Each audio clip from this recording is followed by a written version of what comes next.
गुरुदेव, नादान उम्र में मेरे से घोर अपराध हो गया था। गुरुदेव, जो अपराध मुझसे अनजाने नादानी नासमझी में हुआ, उसका कानूनी तौर पर मुझे सजा भी मैं भुगत चुका हूँ। गुरुदेव, मैं इस अपराध से मुक्त होना चाहता हूँ। महाराज जी, इनसे देखो बचपन में कुछ। देखो हम सबके लिए कहते हैं, आपके लिए नहीं। हम सब नादान ही हैं, चाहे हम 80 साल के हो, चाहे 50 साल के हो। जब तक ज्ञान नहीं होता तो नादान ही तो है। भाई, खिलौनों में कौन खेलता है? बच्चा ही खेलता है। जैसे आप बच्चे थे तो प्लास्टिक का खिलौना, कार हो या हवाई जहाज रख दिए जाते, खेल रहे हैं। अगर वो कोई छीन ले तो हम रोने लगेंगे, असंतुष्ट हो जाएंगे। माया ने खिलौने दे दिए हैं, तुम बड़े हो गए हो तो बड़े खिलौने दे दिए हैं खिलौने। खिलौनों में खेल रहे तो नादान ही हो।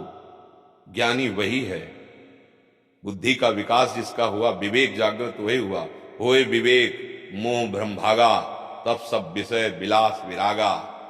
वैराग्यवान अंदर से और सच्चिदानंद भगवान से खेलना, वो हमारे सखा भी है, हमारे प्रीतम भी है, हमारे स्वामी भी है। उन्हीं की तरफ देखना और जितने शरीर हैं उनमें उन्हीं को देखना, तब माना जाएगा कि अब आप जानकार हुए हो, नहीं तो नादान ही हो।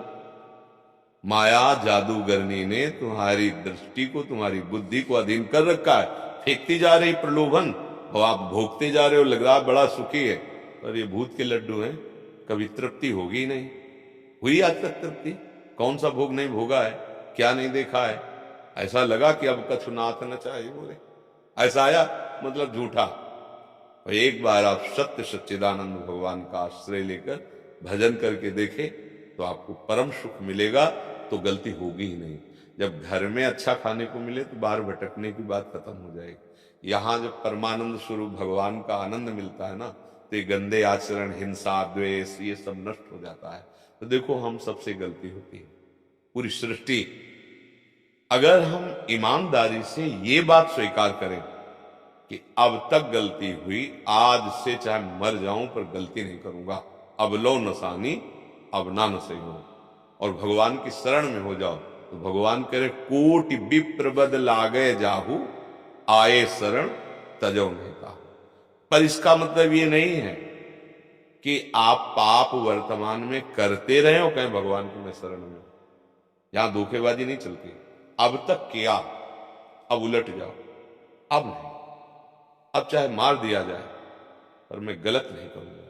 तो भगवान इतने कृपालु हैं कि अहम तो आम सर्व पापेभ्यो मोक्षयिष्यामि मा शुचा, मैं पवित्र करूंगा, मैं तुम्हारे सारे पाप नष्ट कर दूंगा। पर ये उसके लिए है जो सर्वधर्मान परित्यज्य माम एकम, भगवान का आश्रय ले लिया और अब गलती करूंगा नहीं।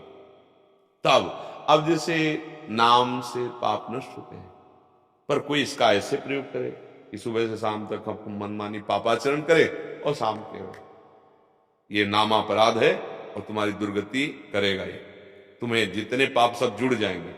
और ये बात आ गई कि मुझसे भूल से बहुत गलतियां हो गई, प्रभु आज सत्संग सुना और मैंने जाना कि ये नहीं करना चाहिए, अब नहीं करूंगा। और नाम जब शुरू, सब पाप नष्ट हो जाएंगे।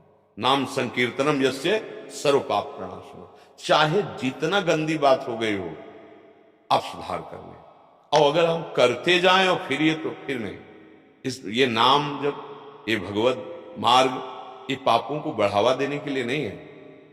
ये यहां से शुरुआत होता है, अब लो नशा, अब नाम से हो। अभी तक गलती हुई प्रभु, अब गलती नहीं। तभी सत्संग से ही सबका परमार्थ शुरू होता है। कहीं ना कहीं सत शब्द मिलता है, तभी से चलता है। तो असत्संग का त्याग करे और सत्संग स्वीकार करे, और आगे गलती ना होने पाए ऐसा प्रयासरत रहे, तो फिर आगे निकल जाता है। भगवान उसके पाप नष्ट कर देते हैं। हमारे तो यही लगता है कि हम सब नादान ही हैं। जब तक ज्ञान न हो, जब तक भगवान का साक्षात्कार न हो, तो इतनी जादूगरनी भगवान की माया है, बड़े बड़ों को भुलावे पे डाल देती है।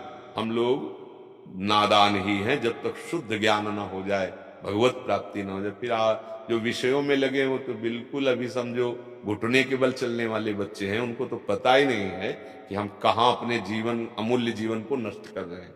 भगवान का आश्रय, उनका नाम जब, ये सर्व पापों का नाश करने वाला है। पर हम जो किया वो आगे नहीं करेंगे ऐसे नियम स्वीकार करने से। भगवान पावन कर देंगे।